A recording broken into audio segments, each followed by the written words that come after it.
بسم اللہ الرحمن الرحیم۔ شروع کرتا ہوں اللہ کے نام سے جو بڑا مہربان اور نہایت رحم والا ہے۔ نبی کریم صلی اللہ علیہ وسلم نے فرمایا، تم میں سے کوئی شخص ایماندار نہ ہوگا جب تک اپنے بھائی کے لیے وہ نہ چاہے جو اپنے نفس کے لیے چاہتا ہے۔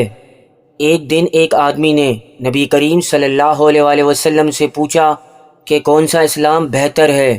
فرمایا کہ تم کھانا کھلاؤ اور جس کو پہچانو اس کو بھی اور جس کو نہ پہچانو اس کو بھی، الغرض سب کو سلام کرو۔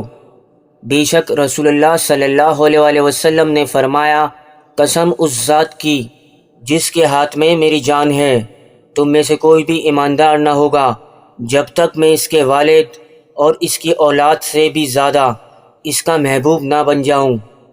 سیدنا سعد بن ابی وقاص رضی اللہ عنہ سے مروی ہے کہ رسول اللہ صلی اللہ علیہ وسلم نے فرمایا، تین چیزیں ابن آدم کی سعادت میں سے ہیں اور تین چیزیں ابن آدم کی شقاوت میں سے ہیں۔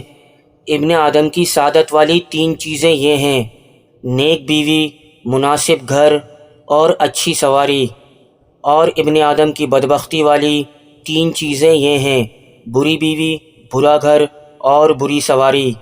تو دوستو، یہ حدیث کے حوالے نیچے لکھیں اور اللہ رب العزت ہر مسلمان کو احادیث پر عمل کرنے کی توفیق عطا فرمائے۔ فیس بک اور واٹس ایپ پر ضرور شیئر کریں، اور اگر چینل کو سبسکرائب نہیں کیا ہے تو سبسکرائب کر لیں۔ السلام علیکم۔